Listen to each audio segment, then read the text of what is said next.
ಮಾಲೀಕರು ಅಂದರೆ ದರ್ಪ ದೌರ್ಜನ್ಯ ಮೆರೆಯೋರೇ ಹೆಚ್ಚು. ಆದರೆ ಶಾಮನೂರು ಶಿವಶಂಕರಪ್ಪನವರು ಅವರ ಆಸ್ಪತ್ರೆಯಲ್ಲಿ ಕೆಲಸ ಮಾಡ್ತಿದ್ದಂಥ ಕಾರ್ಮಿಕರೊಂದಿಗೆ ಒಂದು ಕುಟುಂಬದ ಒಂದು ಬಾಂಧವ್ಯತೆಯನ್ನು ಹೊಂದಿದ್ರು. ಅದಕ್ಕೆ ಸಾಕ್ಷಿ ಎಂಬಂತೆ ಈಗ ಅಲ್ಲಿ ಕೆಲಸ ಮಾಡ್ತಿದ್ದಂಥ ಕಾರ್ಮಿಕರು ಅವರ ಅಂತಿಮ ದರ್ಶನಕ್ಕೆ ಆಗಮಿಸಿದ್ದಾರೆ. ಅವರು ಏನು ಹೇಳ್ತಾರೆ, ಅವರ ಒಡನಾಟ ಹೇಗಿರ್ತಿತ್ತು, ಅವರ ಅಗಲಿಕೆ ಯಾವ ರೀತಿ ಕಾಡ್ತಾ ಇದೆ ಅನ್ನೋದನ್ನು ನಾನು ಮಾತನಾಡಿಸ್ತಾ ಹೋಗ್ತೀನಿ. ಅಮ್ಮ, ಏನು ಕಣ್ಣೀರಿಡ್ತಾನೆ ಒಳಗೆ ಬಂದ್ರಿ, ಏನು ಹೇಳ್ತಾರೆ ಅವ್ರ ಅಗಲಿಕೆಯಿಂದ ಏನು ಅನಿಸ್ತಾ ಇದೆ? ಭಾಳ ನೋವು ಅನ್ನಿಸ್ತೈತೆ ಸರ್ ನಮಗೆ. ನಮ್ಮ ಫ್ಯಾಮಿಲಿನೇ ಹೋದಂಗೆ ಆಗ್ಬಿಡ್ತದೆ. ನಮ್ಮ ಫ್ಯಾಮಿಲಿನೇ ಸರ್, ಬೇರೆ ಅಲ್ಲ, ಫ್ಯಾಮಿಲಿನೇ. ನಮ್ಮನ್ನೆಲ್ಲ ಭಾಳ ಹತ್ರದಿಂದ ನೋಡೋರು, ಹತ್ರದಿಂದ ಮಾತಾಡ್ಸೋರು ಸರ್. ಏನೇ ಕಷ್ಟ ಆಯ್ತು ಅಂದರೆ ಹೆಲ್ಪ್ ಮಾಡೋರು, ಬರೋರು, ನೋಡೋರು.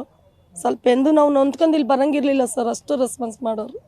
ಯಾವುದೇ ಸಂಘ ಸಂಸ್ಥೆ ಅಂತಂದರೆ ಅಥವಾ ಯಾವುದೇ ದೊಡ್ಡ ಆಸ್ಪತ್ರೆ ಅಂತಂದರೆ ಮಾಲೀಕರು ಕೈ ಸಿಗಲ್ಲ. ಅಲ್ಲಿ ಯಾರೋ MD ಇರ್ತಾರೆ, ಅಧಿಕಾರಿಗಳು ಇರ್ತಾರೆ.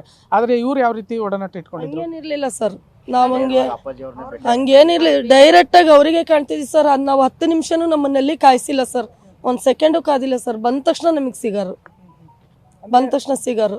ನಿಮ್ಮ ಯಾವ್ದಾದ್ರು ಕಾರ್ಯಕ್ರಮ ಇದ್ರೆ ಅಥವಾ ಸಮಸ್ಯೆಗಳಿದ್ರೆ ಅವ್ರ ಹತ್ರ ಹೇಳ್ಕೊಂತಿದ್ರ? ಯಾವ ರೀತಿ ಇರ್ತಿತ್ತು ಒಡನಾಟ? ಹೇಳ್ಕೊಂತಿದ್ವಿ ಸರ್, ಬಂದು ನಿಂತ್ಕೊಂತಿದ್ವಿ. ಆ ಯೂನಿಫಾರ್ಮ್ ನೋಡಿದ ತಕ್ಷಣ ಒಳಗೆ ಕರಿತಿದ್ವಿ. ಮಕ್ಕಳು ಎಜುಕೇಷನ್ ಆಗಲಿ, ಎದಕ್ಕರ ಆಗಲಿ, 1100 ರೂಪಾಯಿ ಬಾಡಿಗೆ ಕಟ್ಟೋಕ್ಕಾಗಲಿಲ್ಲ. ಇದಕ್ಕೆ ಎಷ್ಟು ಹೊಡೆದಾಡಿ ಬಂದು ಇಲ್ಲಿ ನಿಂತ್ಕೊಂಡು ಕೆಲಸ ಕೇಳಿದ್ಕೆ ನಾನು ಕೆಲಸ ಕೊಡ್ತೀನಿ ಅಂತ ಹೇಳಿ ಒಳಗೆ ಕರೆಸ್ಕೊಂಡು ಸೈನ್ ಮಾಡಿ ಕೆಲಸ ಕೊಟ್ಟು ಅವ್ರ ದುಡಿಮೆಯಿಂದನೇ ನನ್ನ ಮಕ್ಕಳದು ನಾನು ಹೊಟ್ಟೆ ತುಂಬಿಸ್ಕೊಂತೀರ ಸರ್.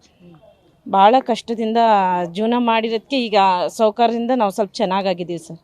ಯಾರು ಕೆಲಸ ಕೇಳಕ್ಕೆ ಬಂದ್ರೂ ಸಹ ಇಲ್ಲ ಅಂತಿರ್ಲಿಲ್ಲ ಸರ್. ಬರ್ರಿ ಕೊಡ್ರಿ, ನೋಡೋಣ, ಮಾಡೋಣ, ಕೊಡ್ತೀವಿ ಅಂತ ಹಿಂಗೆ ಅಂತಿದ್ರು ಸರ್. ಇವತ್ತು ಇಲ್ಲ ಅಂತ ಹೇಳೇ ಇಲ್ಲ ಸರ್. ಏನೇ ಕಷ್ಟ ಕೇಳಕ್ ಬಂದ್ರು ಸರ್, ನಾನು ನೋಡ್ತೀನಿ ಹೋಗ್ರಿ ಅಂತ ಧೈರ್ಯ ತುಂಬೋದಂದ್ರೂ ಇಲ್ಲ ಅಂತ ಯಾವತ್ತೂ ಒಂದಿಲ್ಲ ಸರ್ ನಮಗೆ.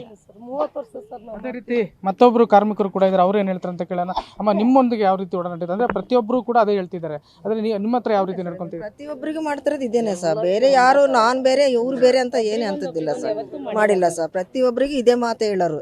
ಕಷ್ಟ ಸುಖ ಬಂದ್ರು ಕೇಳೋರು. ಮಕ್ಳು ಎಜುಕೇಶನ್, ನಮ್ಮ ಗಂಡಗೂ ಹುಷಾರಿಲ್ಲ, ಆಸ್ಪತ್ರೆಗೆ ಅಡ್ಮಿಟ್ ಆಗಿದೆ ಸರ್, ಈಗ ಸೈನ್ ಮಾಡಿಕೊಡ್ರಿ ಸರ್, ನಮಗೆ ಸ್ವಲ್ಪ ಹೆಲ್ಪ್ ಮಾಡಿರಿ ಸರ್ ಅಂದರೆ ಪ್ರತಿಯೊಂದಕ್ಕೂ ಆಯಿತು ಮಾಡಿಕೊಡ್ತೀನಿ, ಕರೀರಿ, ಬರಪ್ಪ ಬರಪ್ಪ, ಅವ್ರು ಫಾರಮ್ ಅದೇನು ಇಸ್ಕೊಂಡು ನೋಡಿ ಅವ್ರಿಗೇನು ಸೈನ್ ಮಾಡಿಕೊಡ್ತೀನಿ ತುಂಬ ಅಂತ ಹೇಳಿ ಇಸ್ಕೊಂಡು ಮಾಡಿ ನಮಗೆ ಮಜ್ಜಿಗೆ ಕೊಟ್ಟು ಕುತ್ಕೊಳ್ರಿ ಅಂತ ಕೂರಿಸಿ ಯೂನಿಫಾರ್ಮ್ನ ನೋಡಿದ ತಕ್ಷಣವೇ ನಮ್ಮ ಕಳಿಸ್ರಿ, ಅವ್ರನ್ನ ಒಳಗಡೆ ಕಳಿಸ್ರಿ, ಅವ್ರದ್ದೇನು ಕೇಳೋಣ ಸಮಸ್ಯೆ ಅಂದು ಕರೆಸಿ ಕುಂದ್ರಿಸ್ಕೊಂಡು ಮಜ್ಜಿಗೆ ಕೊಟ್ಟು ಟೀ ಕೊಟ್ಟು ನಮ್ಮ ಸಮಸ್ಯೆ ಕೇಳಿ ಕಳಿಸ್ರಿ ಸರ್.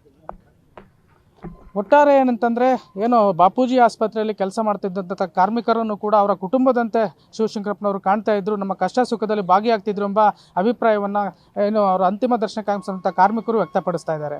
ಕ್ಯಾಮ್ರಾಮನ್ ರಮೇಶ್ ಜೊತೆ ಸಿದ್ದರಾಜು, ಪಬ್ಲಿಕ್ ಟಿವಿ, ದಾವಣಗೆರೆ.